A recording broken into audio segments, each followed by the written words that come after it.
Il se prépare pour contre-attaquer. Parce que celui qui est en nous est plus fort que celui qui est dans ce monde.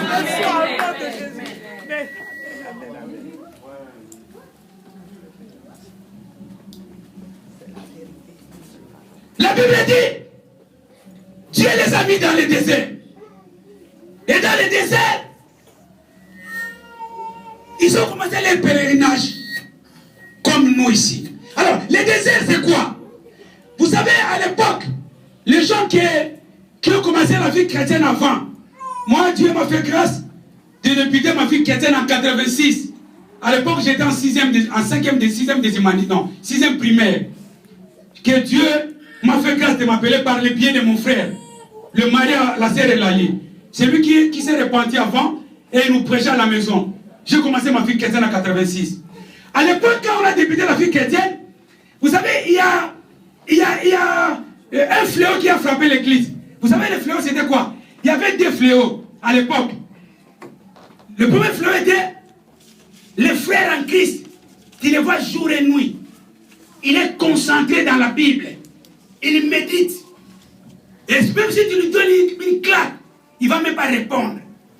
Et il faisait rien, ils étaient des paresseux à la maison assis. Tous les jours, jour et nuit. Je te demande, mes frères, mais pourquoi ta vie est comme ça? Surtout s'il s'habille mal. Surtout s'il n'a pas peut-être le moyen de vivre comme il faut. Je te demande, mes frères, mais qu'est-ce qui t'arrive? Je te vois comme si tu es malade. Je te vois comme si tu es yofoye bango. Parce que tout le monde est tout à fait bango. Mon frère Steph, pour voyez bango. Je te dis, mes frères, qu'est-ce qui vous arrive? Il dit, mes frères, laisse tomber. J'ai traversé un moment difficile. Je suis dans le désert. Oh, désert. Donc, le désert a été symbolisé comme un lieu de souffrance. Maintenant, frère, et puis à l'époque, un frère en Christ qui veut se marier avec ton fils, mais pas avec ta fille. Mbaou yoko toye, mbaou yoko kimanasi ni sen bota kimanene wanate. Parce que aucun parent qui acceptait que sa sœur puisse se marier pour sa fille puisse se marier avec un frère. Parce que les frères les montraient à l'époque les signes de la pauvreté. Tu les vois avec le, comment on appelle pas, les choupas. En français, je sais pas. Voilà. Tu les vois, affilé par là-bas, avec des gros monnaie sans mesure. Et qui dit maintenant, boye, marche longue. Ce monnaie là-bas, marche longue. Ah, mais qui dit, ce monnaie moi, on a qu'à t'améliorer. On m'a un gros pantalon comme ça, avec un autre à l'intérieur, soit vendu à 5 bimi, chambrier. Oh! Mes frères, pour vous dire, mes frères, j'ai traversé un moment difficile, je suis dans le désert. Mais qui a dit que le désert, c'est le lieu de la souffrance? Donc les gens symbolisaient à l'époque comme si que le désert était un lieu de souffrance. Or, dans le désert, ils ont mangé la manne cachée. Amen. Toi, tu manges le pain de Aldi ou de Lidl. Toi, tu manges le pain que ces gens font dans les boulangeries. Mais eux, ils ont mangé les siens, les pain du ciel. Yes. Mais qui vous a dit que le désert c'est le lieu de souffrance? Donc, ils ont comparé le désert à la souffrance. Et à l'époque, vous savez à l'époque, même ici on vit dans le désert, tout le monde cherchait à avoir une proposante. Frère, comment il laissait le frère? C'est sa proposante. Ah, proposante. La proposante en 2003, non, en 98, proposante. 99, proposante. 2002, proposante. 2004, proposante. Quelle est la proposante? Jamais il a traversé l'étape. Quelle proposante? Non, ici, Pasteur Prince, dès que la sœur vient, voilà si c'est mon proposant. C'est fini. Vous savez, proposant veut dire proposer. Ça veut dire mot proposer. C'est c'est bon, ça c'est proposé. Dès que la sœur dit oui, oui, mais c'est fini, ça se passe, c'est plus l'étape de proposante. Maintenant, partez plus loin. Mais le frère aujourd'hui, il a proposé le frère depuis 2007. Jusqu'aujourd'hui, ils sont des proposants. Ah, frère, non. Conjugue une autre verbe, pardon. C'est pas comme ça. Proposer, c'est déjà facile. Et il venait avec des mensonges. Hein. Vous savez, il y a beaucoup de hommes de Dieu, de serviteurs de Dieu, de frères. Ils se sont mariés avec des frères, des sœurs par les mensonges. Oh, ah, mais yo lingi sœur, ma sœur na CP cette fille, je t'aime. Si Dieu les fait, on va se marier ou non. Quand la nuit, j'ai dormi, j'ai rêvé, je suis venu, comme j'avais une fleur, je t'ai donné. Demande l'explication, c'est plus rapide. Ce jour-là, il viendra pas voir le pasteur Prince pour donner l'explication. Mais s'il a rêvé, ou il a vu dans la nuit qu'il y avait une sorcière qui le poursuivait avec des machettes ou 4 machettes, il venait pasteur. Je m'en ai rêvé la nuit. Je suis venu, j'ai vu des sorciers qui me poursuivaient la nuit. Je ne sais pas pourquoi. Mais la fleur, jamais. La fleur, il va donner rapidement l'explication à celle. Mais qu'est-ce que c'est? Non, j'ai vu comme si toi et moi, nous sommes copains. Oh non. C'est comme ça, à l'époque, c'était comme ça. Pour échapper du désert.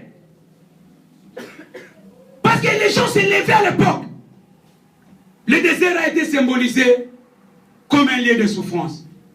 Le dictionnaire dit, le désert, c'est un lieu désert où il n'y a rien qui peut naître. Partez dans le désert de Sahara.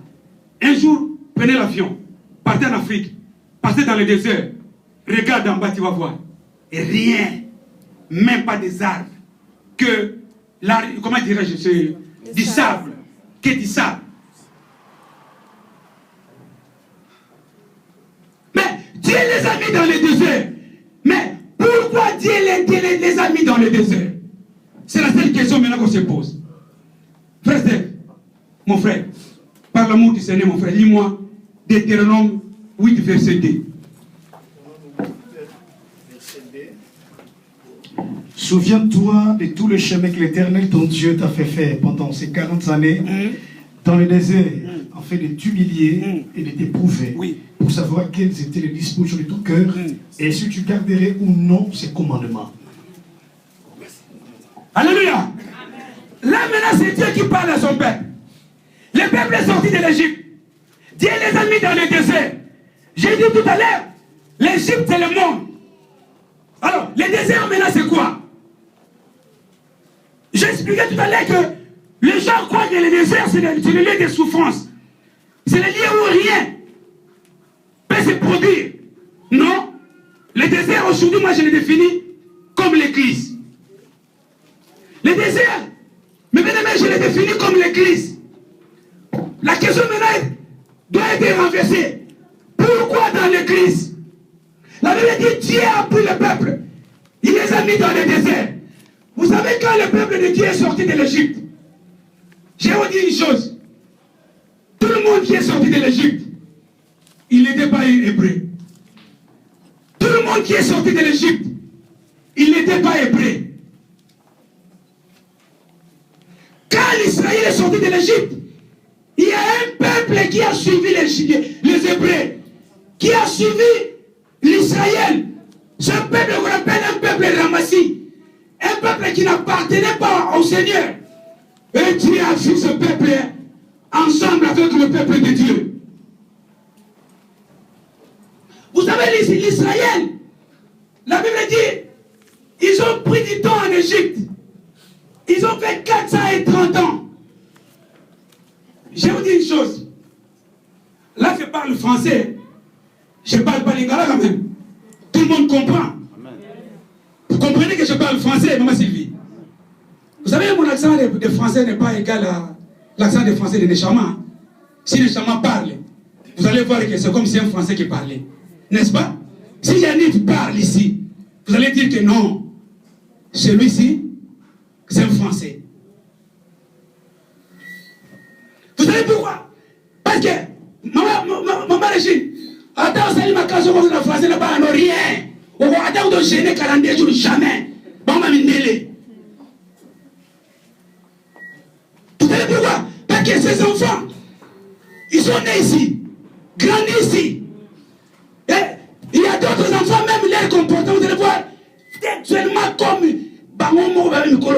vraiment les natifs de ce pays.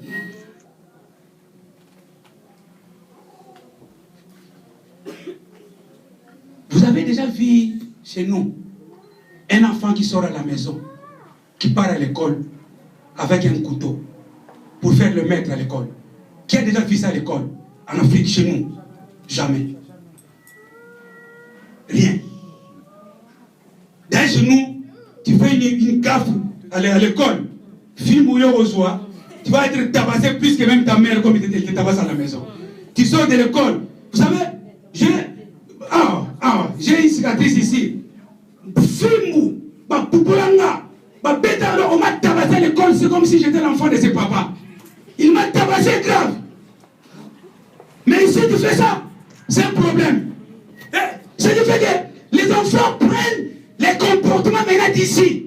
Alors, le peuple d'Israël, ils ont pris du temps en Égypte. Vu les temps qu'ils ont pris en Égypte, ils ont pris les comportements des Égyptiens. Ils ont pris la mentalité des Égyptiens. Ils se comportaient aussi comme des Égyptiens. Ça veut dire quoi? Tu vas dire pour le bilaton, tu vas faire biso. Nous autres, il y a un peu de Bamkoussou. Et nous avons un mabélé. Ça veut dire quoi? Nous avons le monde. Kopo.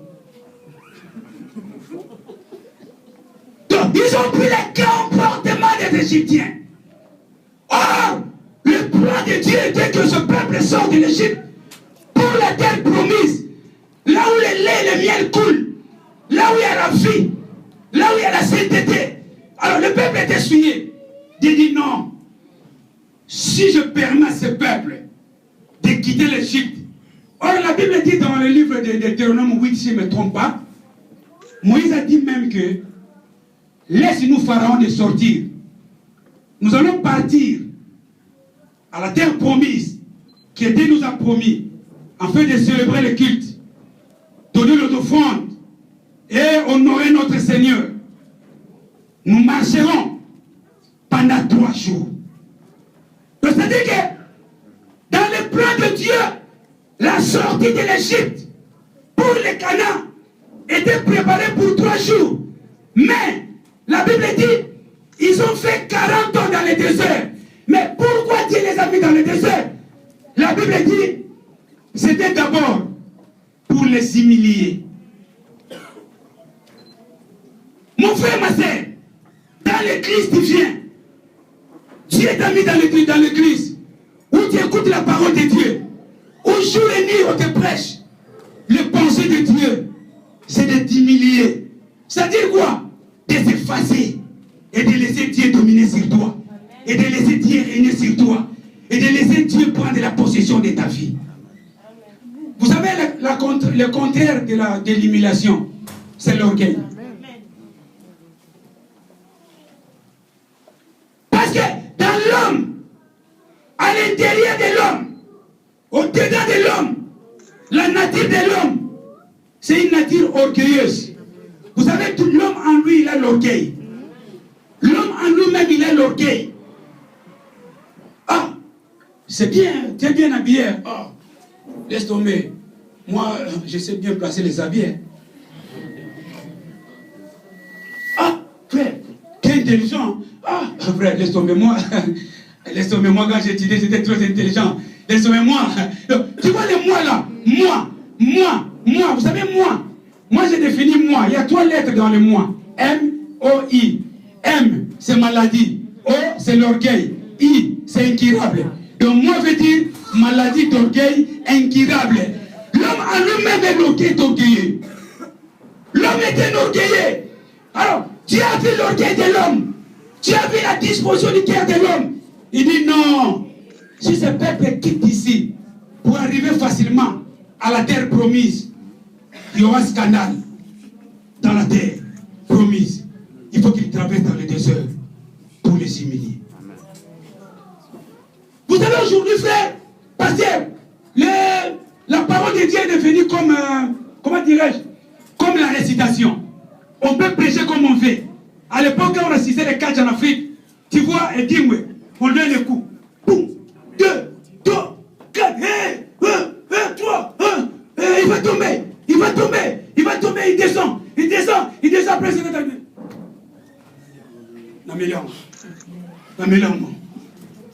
C'est comme ça. Même si la parole te touche, la parole te concerne. Quand tu vas sortir d'ici, non, c'est frère a parlé de moi.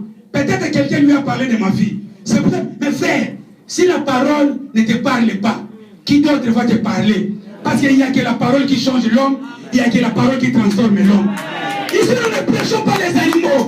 Ici, nous ne prêchons pas le brebis perdu. Mais ici, nous prêchons les enfants de Dieu. Là, maintenant, c'est Dieu qui parle. C'est pas moi. Ça, ce n'est qu'une bouche que Dieu transmet son message. Maintenant, le problème, c'est quoi? Les gens ne veulent pas comprendre que c'est Dieu qui parle. Depuis quand tu es dans la vie chrétienne, jusqu'à aujourd'hui, la parole bondit. Quand bondit, c'est comme ça. Hein? C'est comme un ballon.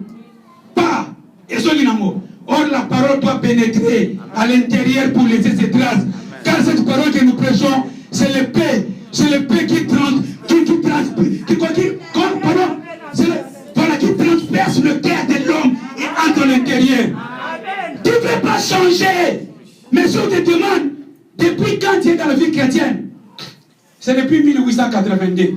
Tu es dans la vie chrétienne. Mais jusqu'aujourd'hui, tu n'as pas changé. Jusqu'aujourd'hui, tu es encore bébé. Jusqu'aujourd'hui, il n'y a rien qui prouve que tu connais la parole de Dieu. Mais en sortant d'ici, avec ta Bible, c'est là où tu vas. D'où vient ma sœur? Je viens de l'église. Qu'est-ce qu'ils ont prêché? Ceux qui ils nous ont fait rire, ce pasteur. C'est comédien. Moi, je te fais rire. Non, je te prêche la parole de Dieu pour que tu te transformes. Voilà l'objectif, frère. L'église, nous ne venons pas pour assister aux autres. L'église, nous ne venons pas. Vous savez, l'église aujourd'hui est devenue comme un lien de marketing.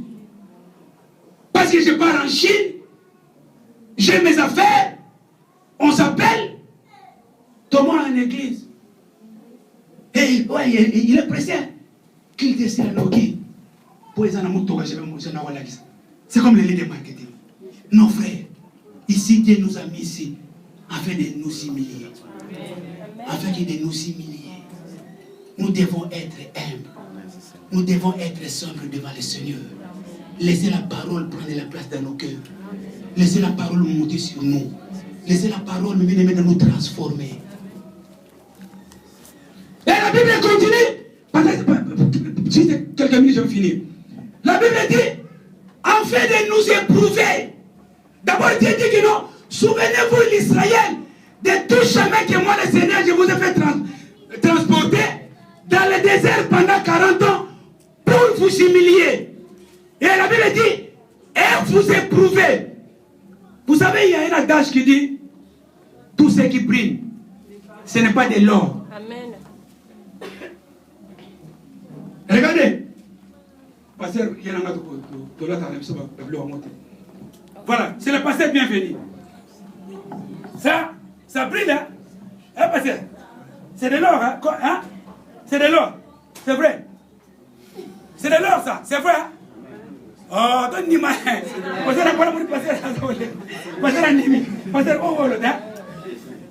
Voilà. Maintenant, la question que je veux dire, qu'est-ce qui prouve que ça c'est de l'or? Qu'est-ce qui prouve que c'est de l'or? Voilà. Il n'y a rien qui prouve que c'est de l'or. Parce que le plaqué aussi brille. Vous savez, le plaqué brille. Alors, pour être sûr que c'est de l'or, ça passe par le fait. Donc, est-ce que ça passe par le fait? En sortant maintenant, c'est ça qui prouve que non. Les bijoutiers vont prendre la bague ou le collier, mettre encore dans la matière et voir si c'est fondu ou non, ou ça change de couleur.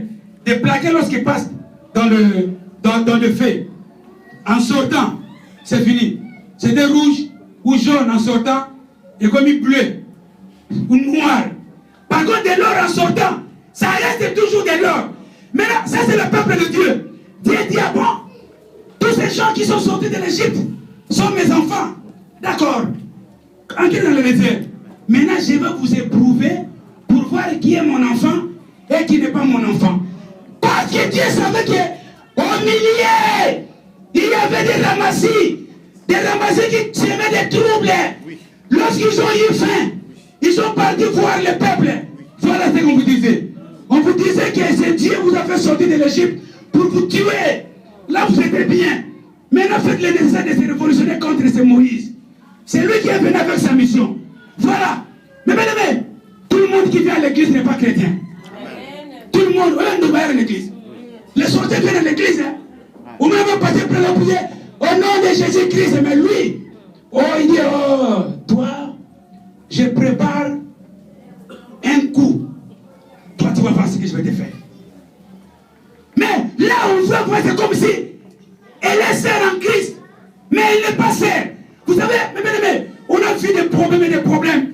On était avec une sœur à Luanda, en Angola, une sœur, Chantal Mbaya, une belle et jolie femme. Laisse tomber. Et puis quand il priait, quand il priait, Pasteur Prince, c'est comme si tu écoutais. Oh, le Seigneur de l'Abraham, le Dieu d'Isaac, de Jacob. Cela tu m'as dit, Seigneur, quand tu reviendras, tu viendras me chercher. Et tout le monde donnait même l'exemple. Quand il passait devant, il disait, il faut suivre l'exemple de la sœur Maya. Voilà comment elle prie. Tous les jours présente à l'église. Elle donnait aussi les offrandes. Mais un jour, Dieu a dit maintenant c'est le fait. Pour voir de l'or et de plaquer. C'est passé. Elle était sorcière. Tous les pasteurs qui sont pas. C'est pour ça mon frère pasteur, mon frère, papa, mon frère, je vous supplie, cause de la sentimentalité, reste fixe sur la ligne que Dieu vous a donnée, sur la vision que Dieu vous a donnée. Tout le monde qui prie bien n'est pas chrétien. Tout le monde qui vient à l'église n'est pas chrétien. La sœur Maya, allez tomber. Je n'ai jamais vu quelqu'un qui prie comme ça. Hey! Ah là là là là là là là là. C'est comme si elle parle à Dieu. Hé mon Seigneur, Dieu est la Seigneur, mais sorcière. Dieu dit non, non, non, non, non, non, non. Vous êtes tous sortis de l'Égypte. Vous êtes dans le chemin. Vous partez. Je vais chasser personne. Comme dans l'église, on ne chasse personne. Jésus a dit, laissez croître ensemble. Le blé est livré. C'est le dernier jour. Où il y aura maintenant qui Yunguru. Je veux voir maintenant qui est mon enfant. Les ramassés étaient là pour semer des troubles. Ils semaient des troubles. Ils semaient des zizanies. Ils murmuraient. Ils faisaient tout dans l'église. Mais ils étaient les premiers. Vous savez, souvent ceux qui ne sont pas les enfants de Dieu, hein, ce sont eux qui sèment des troubles dans les églises. Alors pourquoi les pasteurs Prince a dit comme ça? Ah non. Mais Dieu dit non. Passez dans le désert. C'est là où je vais maintenant faire savoir qui est enfant de Dieu et qui n'est pas enfant de Dieu. Il dit, je vais les éprouver. Tu vois les moments que tu traverses. Parfois Dieu t'éprouve. Mais si tu n'es pas enfant de Dieu, tu risques de faire n'importe quoi. Tu risques de faire n'importe quoi. Vous savez, le passé Prince que vous voyez, il m'a réconforté. Quand vous traversez les moments difficiles, on dit avec lui. On a beaucoup souffert avec ces messieurs. On a vraiment beaucoup souffert. Et à chaque fois, dès que moi je suis dans la souffrance, il me réconforte. Il me réconforte. Moi-même, vous savez, j'ai rigolé avec lui. C'est moi qui est parti chercher son courrier à la poste. Je disais, mon frère, toi, ce pays c'est à toi, ne te dérange pas. Et Dieu savait pourquoi. Parce que cette vision a été connue depuis. Je suis parti à la poste pour chercher son courrier. Je l'ai appelé. Il prenait son train de Paris jusqu'à Moissy. C'était à la poste, c'était à Moissy, pas à Moissy. À Moissy-Cramayel, dans les 77. Il m'a laissé son récépissé pour aller chercher son courrier du résultat de la commission de recours des réfugiés. Je suis parti. Je l'ai appelé. Alors, pasteur, là maintenant j'ai dit, moi je vais maintenant l'éprouver pour voir ce qu'il va dire à Dieu. Alors, pasteur, bon mon frère, courage. Courage, hein, c'est la vie. La vie arrive. Mais dis-moi les résultats. Je dis, mais courage. Courage. Ah, donc c'est un rejet. Hein. Bon, d'accord, c'est Dieu qui sait. C'est pas grave. Or, moi, je savais qu'il a eu ses papiers.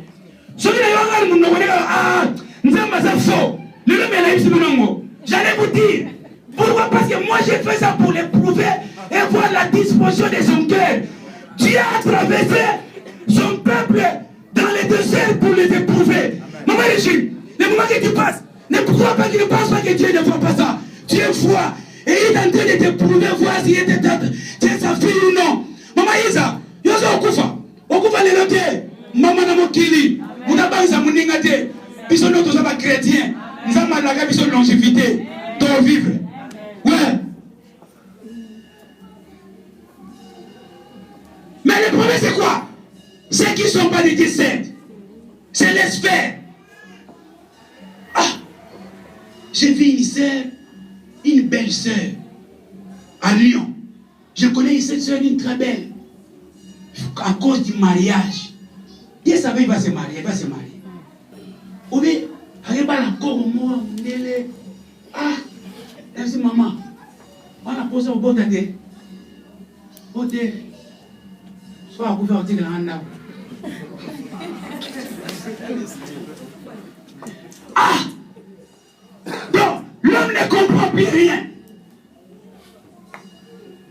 Le moment que tu traverses, Dieu voit et t'éprouve. Persévère.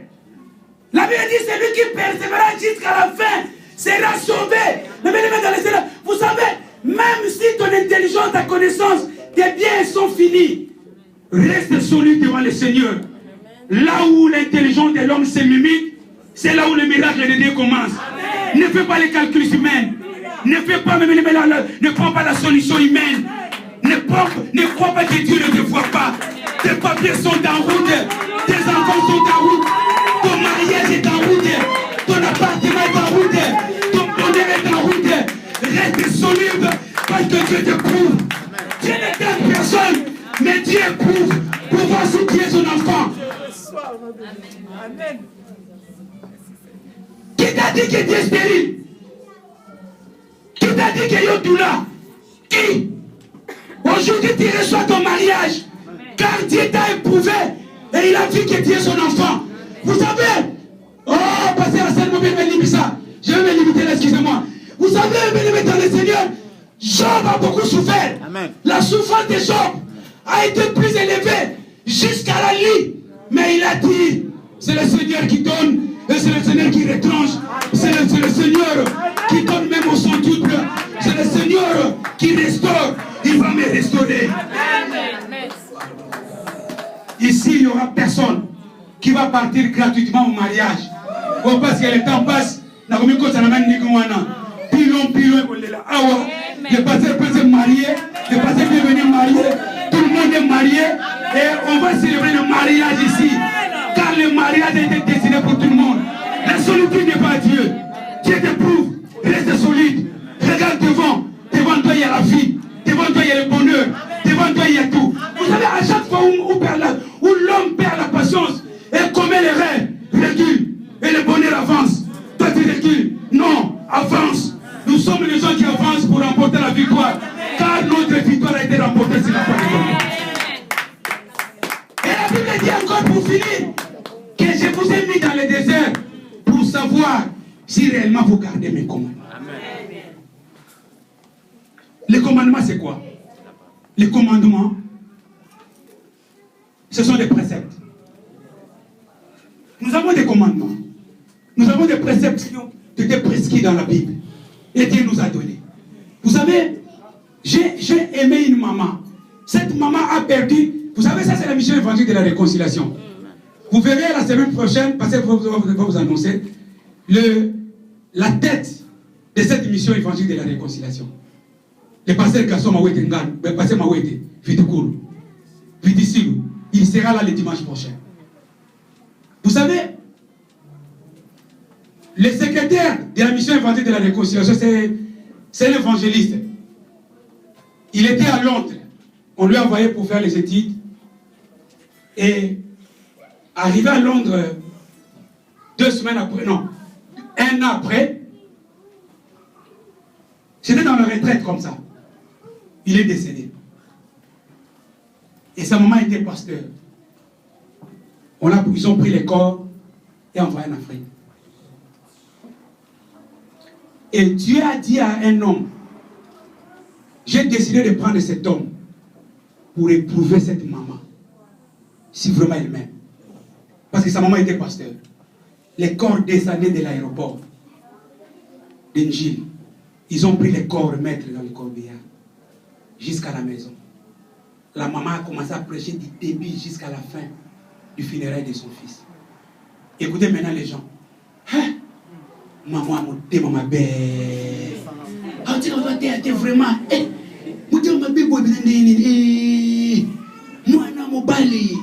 Moi, Mwana mobali. Et la maman dit, c'est le Seigneur qui me l'a donné. Il a repris. Et vous savez aujourd'hui, et puis pour toute la famille comptait sur cet homme. Vous savez, comme tout le monde aujourd'hui, quand on est en Europe, nos familles croient que c'est un rose qu'on prend tout. Or, l'homme attend 6 heures avec la souffrance. Vous savez, aujourd'hui, nous parlons. L'un des fils de cette maman est devenu ministre au Congo. Et la maman a pris l'ampleur aujourd'hui à tel point, il a une grande église à Bandal.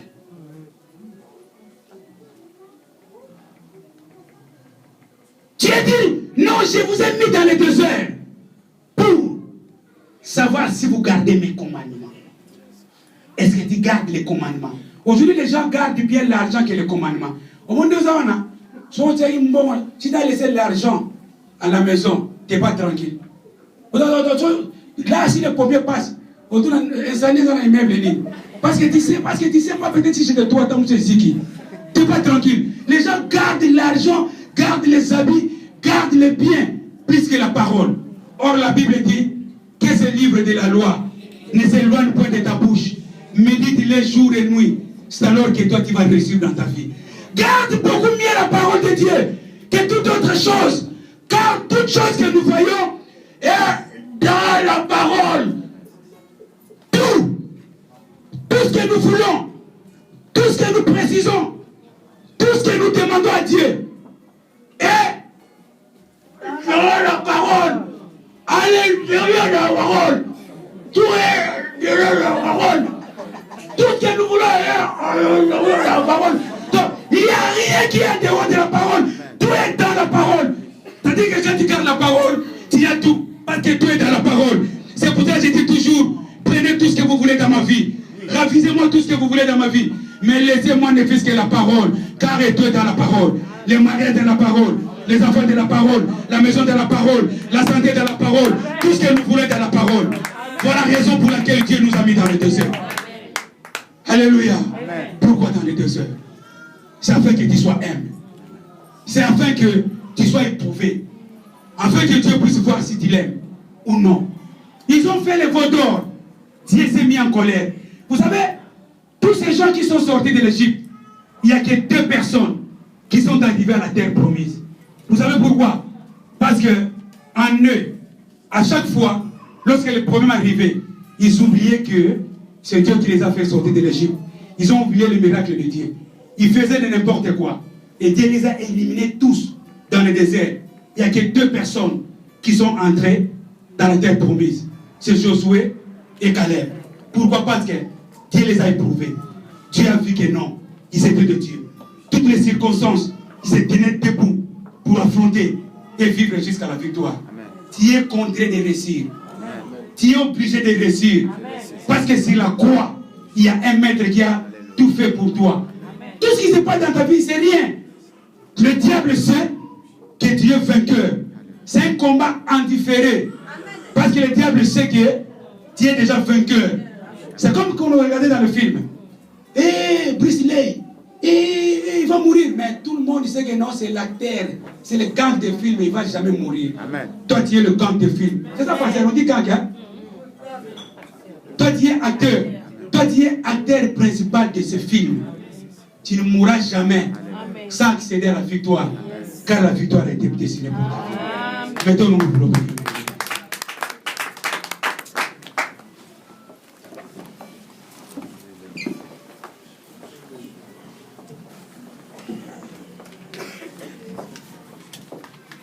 Mais bien aimé, la victoire est pour ta vie. Peu importe les moments que tu traverses, tes biens sont là. Tout a été bien destiné pour ta vie. Nous voulons prier pour cette parole. Dis Seigneur, merci. J'ai écouté ta parole. J'ai compris ta volonté. Et je me tiens devant ta parole afin de pouvoir marcher devant ta face avec certitude que je suis victorieux. Oh Jésus, ne changez pas. Jésus, ne change pas. Il est le vainqueur, Il est toujours le même. Jésus ne change pas. oh Jésus ne change pas. Jésus ne change pas. Alléluia. Jésus ne change pas. Il est mon Seigneur. Il est toujours le même. Jésus ne change pas. Oh, chantons Alléluia. Chantons Alléluia. Alléluia. Chantons Alléluia. Il est le vainqueur. Il est toujours le même. Jésus ne change pas. Oh Jésus, l'agneau de Dieu. Jésus, l'agneau de Dieu. Alléluia. Jésus, l'agneau de Dieu. Mon Seigneur. Il est toujours le même. Jésus ne change Oh pas. Jésus m'a libéré. Jésus m'a libéré. Vainqueur. Jésus m'a libéré. Alléluia. Il est toujours le même. Jésus ne change pas. Oh Jésus, l'agneau de Dieu. Jésus, l'agneau de Dieu. Alléluia. Jésus, l'agneau de Dieu. Mon Seigneur. Il est toujours le même. Jésus ne change Oh pas. Jésus, mon Seigneur. Jésus, mon Seigneur. Alléluia. Jésus est mon Seigneur. Mon Seigneur. Il est toujours le même. Jésus ne change pas. Mais même Dieu ne change jamais. Il n'a jamais changé. Quel est le moment que tu traverses? Quel est le moment de ta vie que tu traverses à l'instant où nous parlons? Élève tes mains, mon frère, ma soeur. Oh, le Dieu d'Abraham. Oh, le Dieu d'Isaac. Le Dieu de Jacob. Tu pries pour ta vie. Dieu est là. Dieu est là. Dieu est là. Oh, Jésus.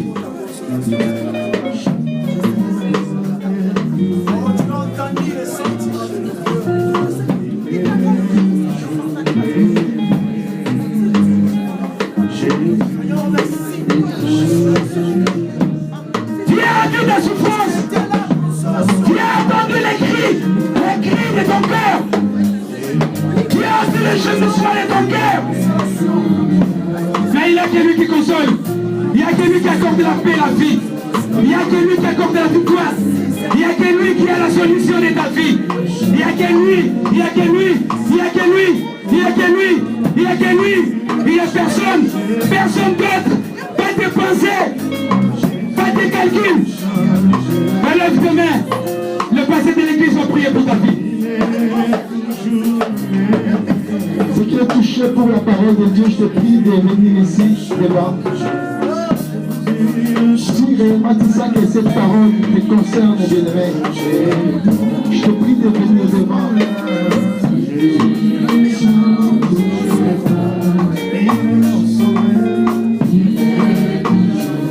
Oh,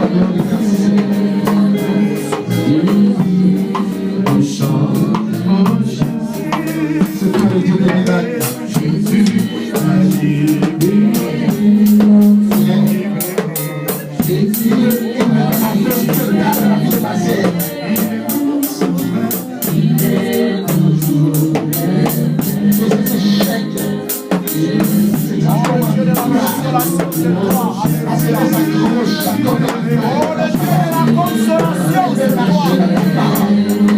Merci Seigneur pour ta consolation.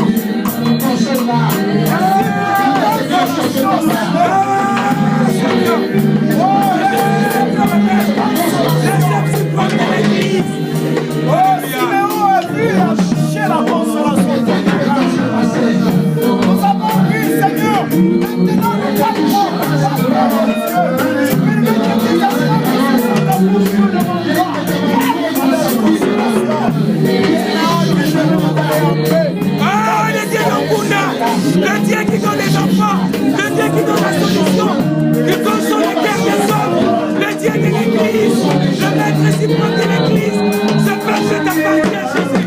Oh, God. Seigneur, il y a point d'autre. Point d'autre, Jésus.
Amen. Hein? Amen. Avant de remettre le micro au pasteur, tout le monde dans l'église qui a un souci, un problème, difficulté, manquement, tout le monde, de toute façon, on en a toujours. Tu prends une feuille, bout de papier comme ça. N'écris pas ton nom. Écris seulement les initiales. C'est-à-dire, si tu t'appelles Ndonga la Prince, tu commences par N et puis le P. Tu écris tes problèmes. Tu viens, tu mets ça ici à l'intérieur. Donc tu plies bien les papiers. Vous mettez bien. Forcez à l'intérieur. Il ne faut pas que ça se voit. Tout le monde. Les protocoles. Que personne a un papier au Abimisango. Avec ces hommes, on fera un service. Il nous reste 2 mois pour finir cette année. Et les gens viendront témoigner ici. Écris seulement les initiales, n'écris pas les noms. Que les initiales de ton nom et ton prénom. Écris peu importe les problèmes. Même les mariages, les enfants, les papiers, tout sans exception. Venez mettre ça à l'intérieur. Et qu'on a un cadet pour te faire. Même ici. Et les protocoles, s'il vous plaît. Personne a bougé à ma feuille. Je viens un pasteur qui est venu avec Sergueï pasteur pour mettre les problèmes et enterrer. Mais ici, c'est à l'intérieur de fleurs. Les problèmes vont devenir les fumiers et les fleurs vont pousser. Ça sera une rose pour ta vie. Et ça sera une belle vie pour ta vie. Il reste 2 mois. Le diable va savoir que cet homme, c'est un homme de Dieu. Il va savoir que ça, c'est l'œuvre du Seigneur. Donc, comme à la fin du culte, même si il y a un côté, ce n'est pas un problème. Mais nous avons fait avec celui qui a été vécu sur la croix. Il s'appelle Satan. Il n'a rien à faire dans la vie des enfants de Dieu. Que Dieu vous bénisse. Est-ce qu'on peut applaudir pour la gloire de Dieu? Juste bien, tu vas lever tes mains.